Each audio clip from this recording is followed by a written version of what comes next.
Ito na yung pangalawang araw ng pagtatanim namin ng mais at may dala ako dyan na ice candy para sa kanila at dahil nauna sila sa kubo at sumunod na lang ako. Pagbungad ko pa lang ay ayan si ate kaagad at ang anak niya. Siya yung panganay namin tapos itong si Izel naman ay ang saya-saya parang bata kasi daw may dala akong ice candy. Hindi namin kasama si mama dyan dahil manghuhuli daw siya ulit ng isda sa dagat. Kaya ayun kami na lang ang magtatapos ng pagtatanim ng mais. Kaming apat lang ang magpatuloy sa pagtatanim sila Izel, Robert, ako at ang panganay naming kapatid. Dahil yung mga babae tatapusin din nila ang natirang labahan kasi hindi natapos ng isang araw. Ang ganitong trabaho ay hindi pwedeng mawala sa amin, especially kay mama. Taon-taon talaga kami nagtatanim nito kasi ito yung kinalakihan namin at dito kami nabubuhay. Kaya hindi pwedeng mawala at kung mawawala man sa amin ang ganitong trabaho balang araw, siguro may mga dahilan at sana naman magandang dahilan. Naalala ko pa noon nung nasa grade 2 pa lang ata ako, imagine grade 2, 7 years old pa lang. Ito yung trabaho namin, hindi lang ganitong trabaho. Lahat ng pwedeng maitatanim, tinatanim namin. Para pag walang bigas, yun ang kinakain namin katulad ng bisol, ugabi, kamote, kamuting kahoy,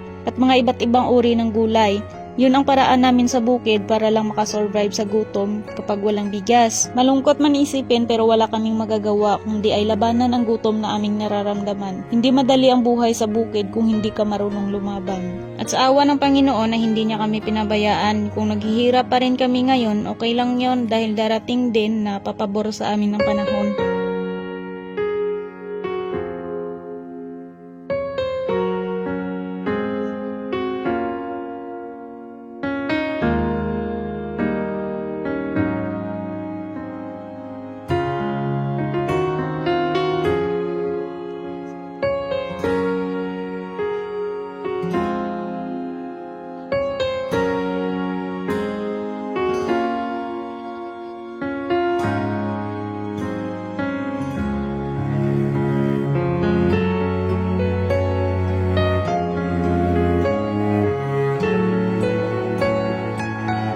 At ayun, sa wakas ay patapos na rin. Pagkatapos ng 2 hanggang 3 buwan ay ipapakita ko sa inyo ang kinalabasan ng aming mga pananim. At sana kahit papaano ay mapaayos ko na yung maliit naming kubo kasi kapag umuulan ay tumutulo kaya nababasa yung iba naming gamit sa loob. At ayun, pagkatapos ay umuwi na kami sa kubo para makapag-prepare na at para makauwi na kami ng bahay. So ayan lang muna, pa-share at pa-follow na rin po. Maraming salamat.